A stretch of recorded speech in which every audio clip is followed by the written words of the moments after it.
Quando a gente olha para a nossa bolsa e pensa, poxa, eu estou colocando meu dinheiro aqui e ela não para de cair, eu fico pensando, o que será que há por detrás? O que será que anda acontecendo nos bastidores? Ou talvez o que aquelas pessoas que têm muito dinheiro estão enxergando que eu não consigo enxergar e que efetivamente estão fazendo preço nas ações? O que isso está influenciando na queda de diversos ativos que eu possuo na minha carteira? E claro, eu vou contar aqui com alguns especialistas que fizeram um artigo bastante interessante, uma entrevista que foi divulgada hoje e que mostra o porquê que nós estamos com uma bolsa aqui batendo ali nos 100 mil pontos e que talvez no curto prazo a gente possa ter uma queda além desses 100 mil pontos, a gente bater ali seus 99, 98 e alguns especialistas chegam a dizer que nós talvez cheguemos ainda antes do meio desse ano a 95 mil pontos. Então, se você quer saber o que está influenciando tanto a bolsa de valores, fique comigo para logo após o evento. Então, vamos para o vídeo.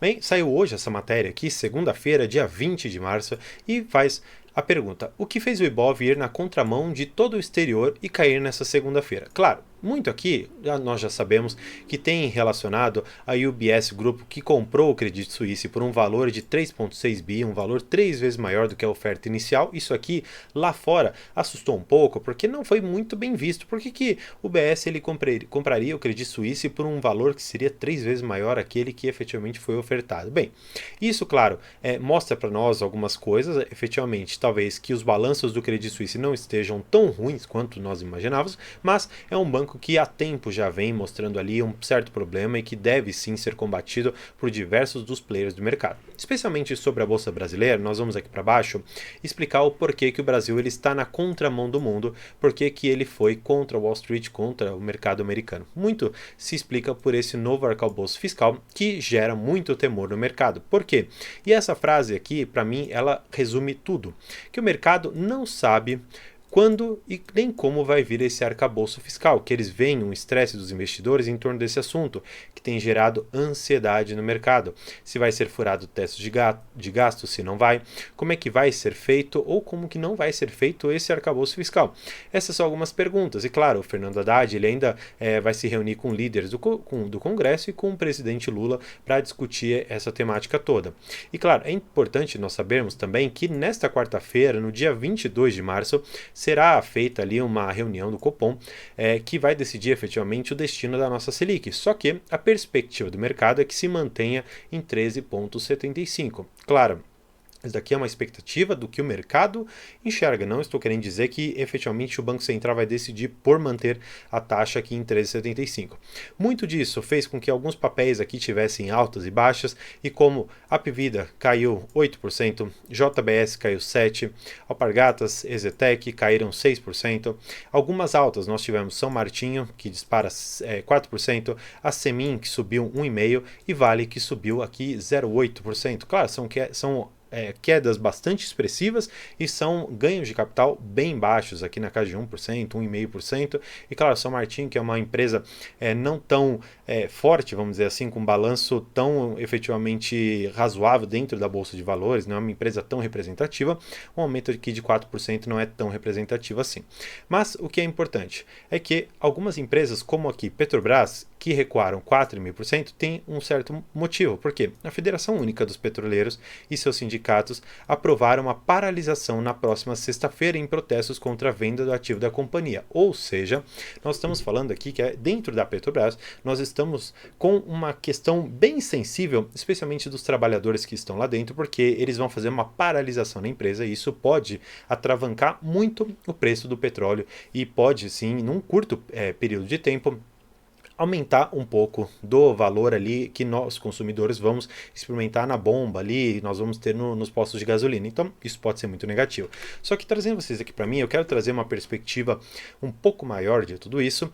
Primeiro, hoje, enxergando que nós vamos ter um aumento no valor da própria gasolina. E nós vamos ter ali impostos para exportação do petróleo cru. Isso vai acabar aumentando, pelo menos na minha visão, um pouco do preço final dos produtos. Porque como que é calculada essa Selic, como que é calculada efetivamente a inflação? Nós pegamos uma cesta de produtos básicos que são consumidos por todos nós, como os alimento, transporte, moradia, saúde e outras coisas, e a gente tira uma média disso e vê se houve um aumento ou uma redução desses valores. Olhando para tudo, eu enxergo que, como o petróleo ele é, se não o motor principal da inflação, hoje, considerando que ele vai sim aumentar o valor dos transportes e, consequentemente, também dos alimentos, porque os alimentos precisam ser transportados de um lugar para o outro, na produção ali desses alimentos, algumas empresas podem necessitar de alguma forma de combustível como diesel para algumas máquinas ou a própria eletricidade, e a eletricidade também é um dos fatores que pode aumentar ali a inflação, o valor final da inflação. E quando a gente olha para tudo isso, eu enxergo que, pelo menos num curto prazo, nós tenhamos um certo embate ali no Banco Central se efetivamente essa manutenção em 13,75 ela é razoável. Eu particularmente, de uma forma bem pessimista, enxergo que talvez nós tenhamos um aumento de 0,25, chegando ali em 14% ao ano na nossa taxa Selic, e isso pode, consequentemente, bater muito nos preços dos ativos na Bolsa de Valores, especialmente em algumas ações, claro, relacionadas ao varejo, relacionado a algumas empresas que têm margens um pouco menores, ou aquelas que dependem de um capital intensivo muito grande, como empresas de construção civil. Então, enxergando essa ideia toda que eu estou trazendo aqui por detrás, o Brasil hoje ele segue em contramão de todo o mercado. Por quê? Porque nós temos duas questões muito sensíveis para os investidores. Primeira delas, nós temos aqui uma expectativa de algo bastante negativo que pode acontecer e que ainda não sabemos. E quando o mercado ele fica ansioso com alguma coisa, ele normalmente fica assustado e ele acaba saindo da bolsa de valores e trazendo o seu capital para reservas um pouco mais seguras, como dólar ou como ouro ou alguns outros ativos desse gênero, ou talvez para bolsas de outros mercados que não a brasileira.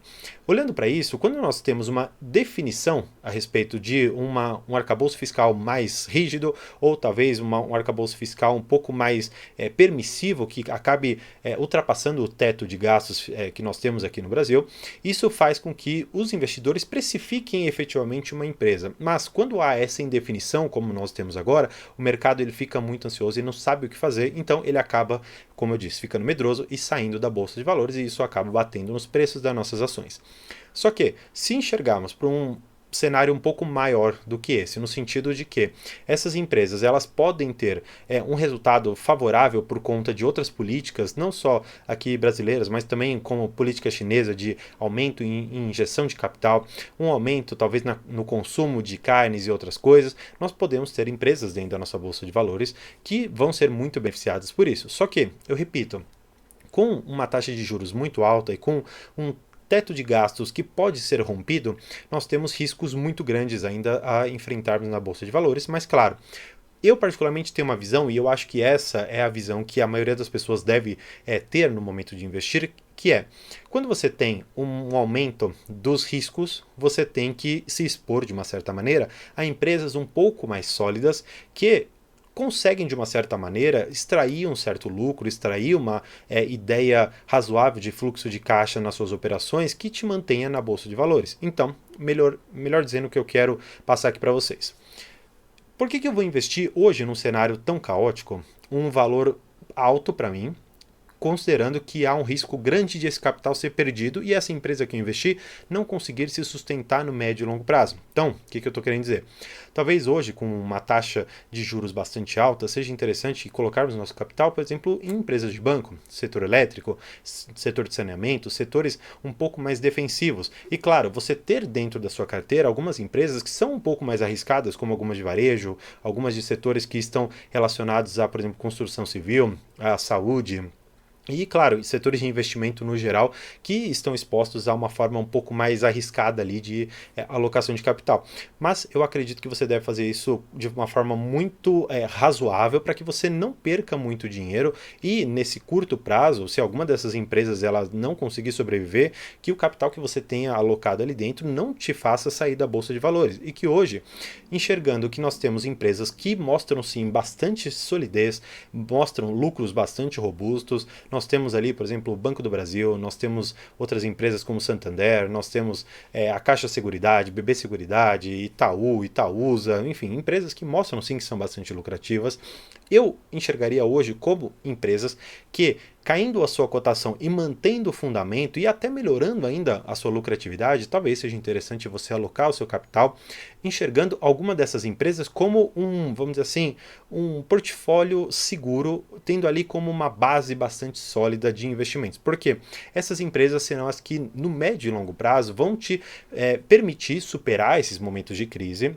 e vão te permitir, com um certo dividendo regular que elas pagam, conseguir comprar empresas um pouco mais arriscadas, mas sem colocar um dinheiro tão importante para você, um dinheiro que possa te fazer falta no curto prazo.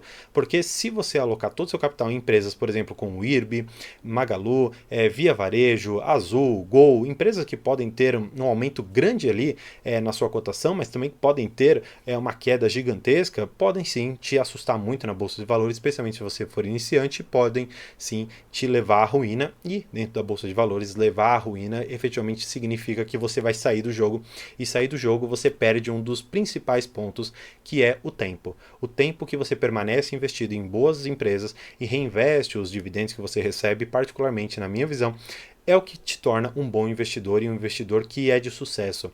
E para efetivamente considerarmos o que é um investidor de sucesso, nós temos diversos casos. Claro, Warren Buffett, Luiz Barsi, Lírio Parisotto, Luiz Paes de Barros. Então, nós temos aqui investidores que mostraram ao longo de todo o tempo que o investimento em ações de valor e ações que pagam dividendos, ou seja para você reinvestir no próprio negócio, ou seja para você entregar para o seu acionista para ele decidir o que fazer, são formas razoáveis de você enxergar uma alocação eficiente de capital. Então, esse risco Brasil e a queda na Bolsa de Valores, hoje eu acabei de explicar para vocês. Só que o importante é o que você vai fazer com o seu dinheiro daqui em diante. É importante que depois desse vídeo você enxergue que algumas alocações mais seguras, pelo menos no momento de tanta oscilação e volatilidade, podem ser, na verdade, oportunidade ao invés de segurança. Por quê? O que é mais interessante? Você comprar uma empresa que se mantém lucrativa, aumentando os lucros conforme o tempo vai indo e a sua cotação ir reduzindo, porque você pode comprar mais papéis e receber mais dividendos, ou você ter uma empresa extremamente arriscada que não paga dividendos e que pode a qualquer momento decretar, por exemplo, uma falência ou precisar, por exemplo, de uma recuperação judicial. Tudo isso você deve levar em consideração no momento de montar um portfólio e, claro, se você tiver interesse em como eu monto o meu portfólio de investimentos, eu vou deixar aqui no card a minha carteira de investimentos, tudo que eu faço aqui mensalmente eu compartilho com vocês, os riscos que eu tomo, o tombo que eu tomo, os acertos também que eu tive nesse meio tempo. E claro, não se esqueça também de se inscrever no canal para você acompanhar todas as notícias a respeito do mercado financeiro e toda a minha visão de como eu particularmente enxergo o que seria um investidor de sucesso. E claro, eu quero aqui junto com vocês alcançar a liberdade financeira e permitir que esse caminho seja todo registrado para que, se em algum momento eu conseguir efetivamente alcançar essa liberdade financeira, todos saibam como que eu fiz isso, para que você possa seguir os passos, ou se não seguir os passos, para que você enxergue todo o meu racional por detrás e, claro, com base nesse estudo, você aumente ainda mais aquilo que eu fiz, você melhore a minha estratégia e consiga com muito mais rapidez, velocidade e eficiência alcançar a liberdade financeira. Então, espero que você tenha gostado do vídeo. Por hoje é isso. Muito obrigado e tchau.